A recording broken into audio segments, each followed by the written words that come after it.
Boogeyman Bin.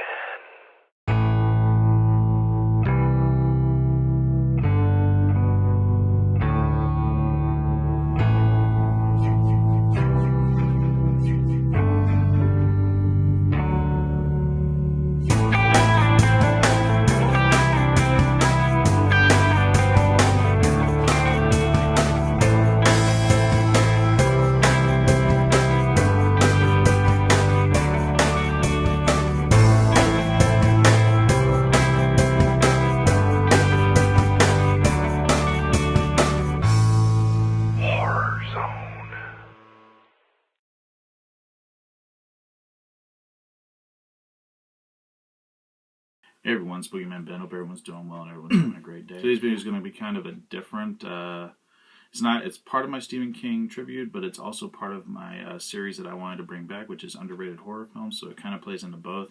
I'm going to say more of an underrated horror film aspect. This is a film that came out in 2003, came out in winter of 2003. It has a fantastic cast, excellent direction, done by some truly film greats. And it's a movie that gets crapped on quite a bit.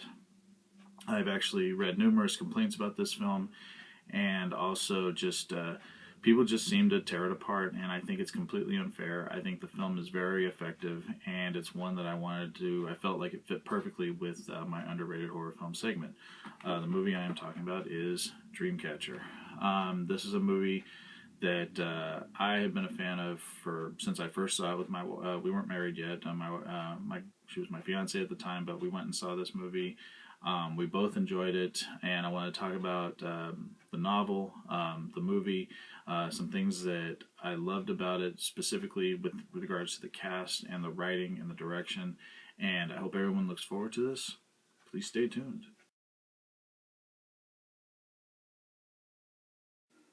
Friends on a camping trip discover that the town they're vacationing in is plagued in an unusual fashion by parasitic aliens from outer space.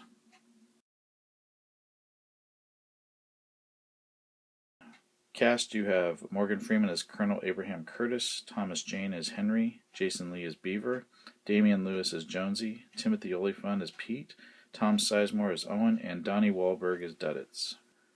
Of course, the book is based on Stephen King's novel Dreamcatcher. It was adapted for the screen by William Goldman and Lawrence Kasdan. Lawrence Kasdan also directed the film. Goldman is also responsible for the adaptations of Misery and Hearts in Atlantis for the big screen. Kasdan has directed some huge films in his time as well. He directed The Big Chill, Silverado, Grand Canyon, and is also responsible for the screenplays for such films as Star Wars Episode 5, The Empire Strikes Back, Raiders of the Lost Ark, Star Wars Episode 6, Return of the Jedi, and of course the upcoming Star Wars Episode 7. Stephen King actually wrote this book.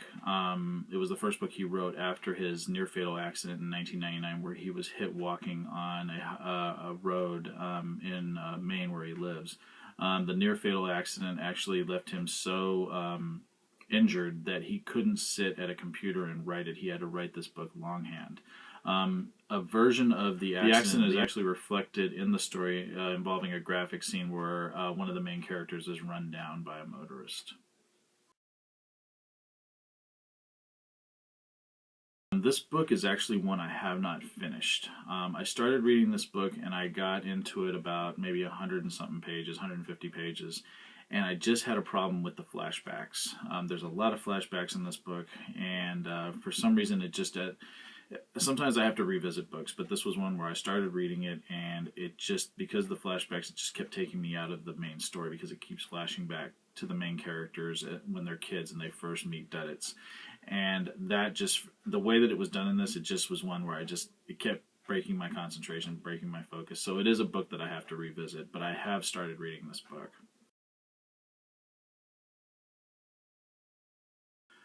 Now, my thoughts on the movie are, I actually love this movie quite a bit. I understand why some people may have problems with it. It is quite a few different genres.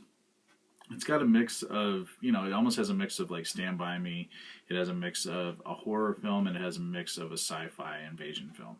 So for a lot of people, I think it throws a lot of people off. A lot of people don't like Dusk Till Dawn, From Dusk Till Dawn, because of that reason, because it starts out like just a simple, heist kidnapping and then turns into this vampire movie. I think a lot of people like to go into movies just knowing what they're going to be about and what, just understanding what the story is going to be about. But I think the main cast is just fantastic. Again, you have Thomas Jane, who I'm a huge fan of Jason Lee. I think he's terrific in this film. I wish he was in the film more. I also love Timothy Olyphant. Damian Lewis is one that's probably not my favorite. I think he's a good actor.